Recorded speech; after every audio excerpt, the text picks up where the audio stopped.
I first came to Oasis because I was walking past with a few of my friends and I saw there was free coffee in there.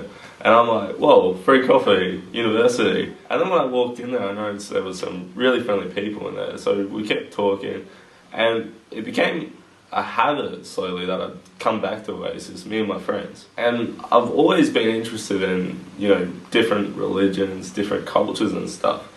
Particularly Islam recently. But eventually I started to talk to a few Muslim people, and I really enjoyed talking to them to see their perspective on things.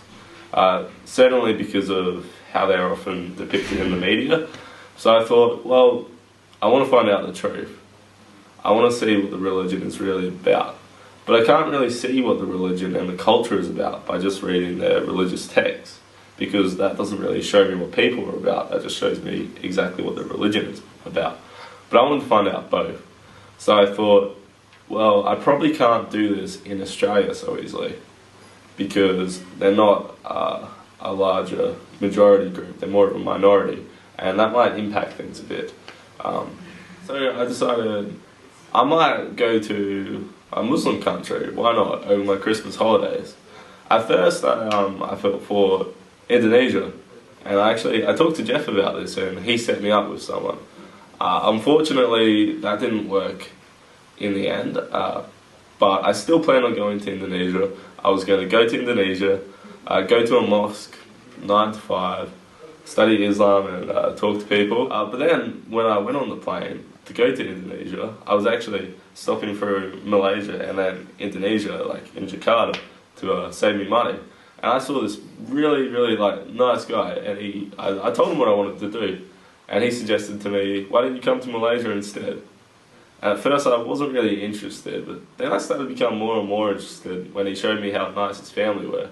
On the plane, his family came up to me, and they convinced me somehow to come to Malaysia for just one night.